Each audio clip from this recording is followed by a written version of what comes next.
여러분, 집행유예는 유죄의 형을 선고하면서 이를 즉시 집행하지 않고 일정 기간 그 형의 집행을 미뤄주는 것으로 그 기간이 경과할 경우 형 선고의 효력을 상실하게 하여 형의 집행을 하지 않는 제도를 말합니다. 여러분, 이스라엘 백성들이 금송아지를 섬긴 채로 하나님이 이스라엘을 다 멸절하시겠다고 말씀하셨습니다. 출애굽기 32장 10절에 내가 하는 대로 두라, 내가 그들에게 진노하여 그들을 진멸하고 너를 큰 나라가 되게 하리라. 자, 이런 하나님의 이스라엘 백성들 향한 진멸의 선포가 있었지만 모세가 목숨을 걸고 중보 기도를 하나님께 드립니다. 32절입니다. 시작. 그러나 이제 그들의 죄를 사하시옵소서. 그렇지 아니하시오며 원하건대 주께서 기록하신 책에서 내 이름을 지워버려 주옵소서. 아멘. 모세가 목숨을 걸고 이스라엘 백성들에서 간절히 중보 기도하였고 하나님은 그 기도를 들으시고 이스라엘 백성들을 멸절하지 않으셨습니다. 하지만 하나님은 다음과 같이 집행유예를 선고하십니다. 34절입니다. 시작. 이제 가서 내가 내게 말한 것으로 백성을 인도하라. 내 사자가 내 앞서 가리라. 그러나 내가 보응할 날에는 그들의 죄를 보응하리라. 아멘. 너희를 인도하겠다. 멸절하지 않겠다. 멸절하지 않겠다. 하지만 내가 보응할 날에는 보응할 것이다. 지금 죄값으로 당장 죽지 않은 사람들도 이후에 언젠가 계산하기 위하여 죄의 형벌이 잠시 보류된 것이라는 것을 명심하라고 말씀하고 계신 것입니다. 어찌됐든 모세의 목숨을 건 중보기도로 백성들은 멸망하지 않았습니다. 그리고 하나님으로부터 집행유예와 형벌의 완화를 얻어낼 수가 있었습니다. 여러분, 한 사람의 간절한 중보기도가 이처럼 중요합니다. 백성들을 사랑하는 믿음의 중보기도는 수많은 영혼들을 살릴 수가 있습니다. 여러분, 우리 주변에 범죄하고 우상 숭배하며 하나님을 멀리하고 세상을 사랑하는 사람들이 얼마나 많습니까? 우리는 그들을 위해 사랑으로 믿음의 중보기도를 드려야 됩니다. 나의 믿음의 간절한 중보기도는 나의 가족을 살리게 될 것이고 성도들을 살리게 될 것이며 이 민족과 열방의 영혼들을 살리게 될 줄 믿습니다. 그리고 무엇보다 중보기도하는 내가 살게 되고 내가 하나님께 크신 은혜와 복을 받게 될 줄 믿습니다. 오늘 본문에 여호와께서 백성들을 치시니 성경학자에 의하면 하나님이 패스트나 그 밖에 여러 어떤 전염병으로 치셨다고 보고 있습니다.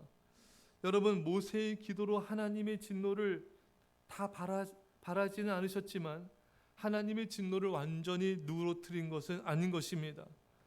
하지만 하나님 백성들이 받은 징벌은 그들이 범한 죄보다 훨씬 경감해서 받은 벌이었습니다.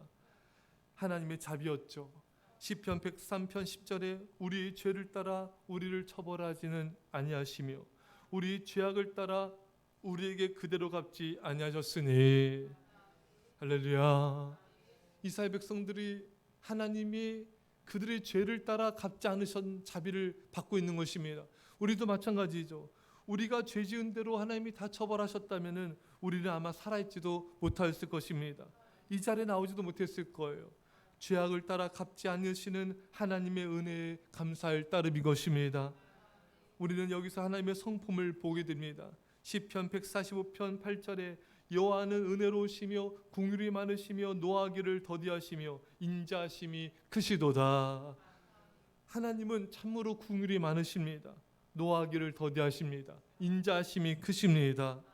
그래서 우리 죄대로 다 갚지 않으시지만 어느 정도 사랑의 징벌을 내리십니다. 그것은 우리를 사랑하시기 때문인 것이죠. 어제 살펴본 대로 아무런 징벌도 없이 그냥 우리 모든 죄를 용서하시면요, 그 사람은 그 죄에서 돌이키지 못하고 더욱 담대하게 죄를 범하게 되어 멸망하기 때문인 것입니다. 하나님께서 우리를 사랑하셔서 우리 죄에 대해서 어느 정도의 징벌을 내리신 것은 죄에서 돌이켜 멸망하지 않게 하시려는 하나님의 자비와 은총인 것입니다. 사랑 여러분, 우리를 살리시려는, 우리를 사랑하시는 하나님의 사랑의 징계일 뿐인 것이죠. 여러분, 집행유예를 선고받은 자는 이 사실을 반드시 알아야 되는 것입니다. 집행유예 선고를 받은 자가 유예 기간 중 고의로 범한 죄로 금고 이상의 실형을 선고받아 그 판결이 확정한 때에는 집행유예 선고는 효력을 잃는다. 집행유예가 실효되면 새로이 선고받은 형뿐만 아니라 이전에 집행이 유예되었던 형까지도 함께 복역하게 되어 불이익이 크다. 자, 뭡니까? 집행유예 기간 동안에 또 다른 죄를 범했어요. 금고 이상의 죄를 범했습니다. 그러면은 그 집행유예가 사라져 버리는 거예요. 그 죄에 대해서 죄값을 치를 뿐만 아니라 집행유예 되었던 그 형까지 같이 받게 돼서 복역을 하게 된다는 것입니다. 한마디로 집행유예 기간에는 더욱 조심해야 되는 것입니다. 여러분, 하나님께서 이스라엘 백성들에게 집행유예를 선고하셨습니다.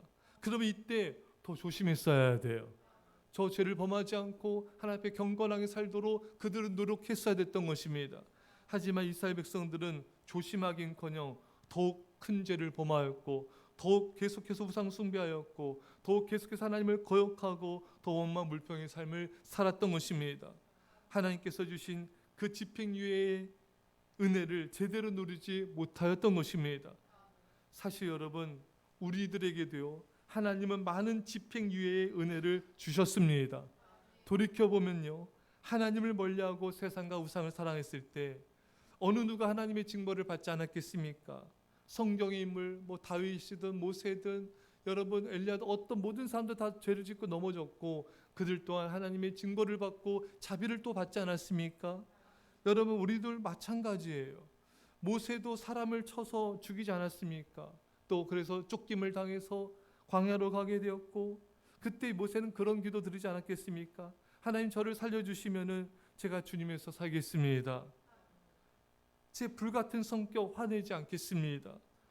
그래서 모세는 40년간 연단받아 온유하게 되었고 쓰임받게 되었습니다. 하지만 가나안 땅 앞에서 다시 화를 내었고 그는 가나안 땅에 들어가지 못하게 되었죠. 사실 그때 집행유예를 은혜를 주셨는데 그 모세가 집행유예 은혜를 살린 것도 있고 이처럼 못 살린 것도 있었던 것입니다. 우리도 마찬가지입니다. 하나님께 범죄하여 징계받을 때 주님 살려주시면 정말 주님에서 헌신하며 충성했습니다.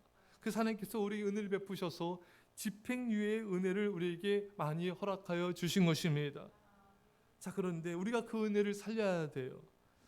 그러나 우리는 그런 모습을 참 많이 보게 돼요. 제 주변도 그렇고 우리도 마찬가지고요. 어떤 또 크고 작은 또 여러 가지 또 질병들, 여러 가지 사건들을 통하여서 하나님께서 우리 연단하시고 또 징계를 내리실 때 주님 한 번만 저를 살려주시면 제가 주님에서 살겠습니다. 믿음으로 살겠습니다. 그러면 하나님께서 자비를 베풀어 주시죠. 집행유예의 은혜를 주신 거예요. 그럼 우리가 더 조심하고 하나님을 경외해야 되는데 또다시 정말 죄를 범하고 이전보다 또 우리가 또 하나님 앞에 범죄하고 우상을 가까이하고 우상 숭배하고 이런 모습이 또 우리 안에 있을 때가 많이 있었던 것입니다. 여러분, 또 우리는 그런 기회를 주실 때 그 집행유예의 은혜를 우리는 살릴 수 있어야 되는 것입니다. 제가 어느 이 청년이 그 대학가에서 술 마시러 가다가 거기서 이제 차 사고를 당했어요. 그래서 그 일을 통해서 정말 주님의 살겠다고 다짐하고 또 예배의 삶, 믿음의 삶, 또 기도의 삶을 살아갔는데 제가 이제 몇 년이 지나서 이 청년을 이제 우연히 지하철역에서 만났는데 다시 또 세상적으로 살아가는 모습을 보게 됐습니다. 제가 그 모습 보면서 너무 안타까웠어요.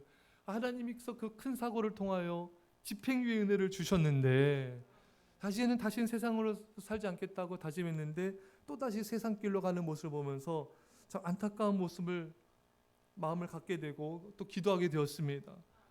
여러분, 어려움과 고난과 환난을 주실 때 주님에서 살겠습니다. 다시 세상을 사랑하지 않겠습니다. 우상 숭배를 하지 않겠습니다. 우리는 그 은혜를, 집행유예의 그 은혜를 우리는 잊지 말아야 되고 다시는 우상 숭배와 세상 사랑하는 죄에 빠져서는 안 되는 것입니다. 사랑하는 여러분, 우리는 이스라엘 백성들과 같은 전철을 되밟지 맙시다. 하나님께서 우리에게 용서와 회개의 기회를 주시고 사랑과 자비를 베푸실 때 그 은혜를 악용해서는 안 됩니다. 그 은혜와 사랑에 감격하여 순종의 삶, 충성의 삶을 살아갑시다. 여러분, 우리는 이렇게 두려움과 공포에 쫓기는 삶이 아니라 사랑에 이끌리는 삶을 살아야 됩니다. 그리고 확신해야 됩니다. 이스라엘 백성들이 연약해서 넘어지기도 하였지만 하나님은 그들을 포기하지 않으셨고 계속해서 말씀으로, 사랑의 징계로, 또 자비하심으로, 은혜로 인도하여 주셨습니다. 우리의 부족함과 넘어짐에도 불구하고 하나님은 우리를 인도하여 주십니다. 우리 실수함으로도 하나님 우리를 사랑하시며 다시 세워주시고 다시 하나님께로 은혜의 보좌 앞으로 우리를 이끌어 주신 것입니다. 우리도 다시 주님께 나갑시다. 하나님 은혜의 보좌 앞에 담대히 나갑시다. 주님을 찾읍시다. 주님은 저 천국으로 우리 인도하여 주실 것이고 영원히 우리의 구주가 되어 주십니다. 이 주님을 영원토록 사랑합시다.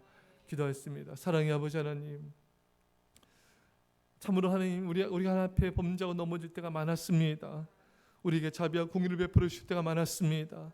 그 자비와 은혜를 악용하지 말게 하여 주시고 또 집행유예의 은혜를 주실 때 아버지 그 기회를 살려서 아버지 다시는 우상 숭배하지 아니하고 세상을 사랑하지 않게 하여 주시고 오직 주님만을 사랑하며 더 주님께 충성한 자들로 주 앞에 드려지게 하여 주옵소서.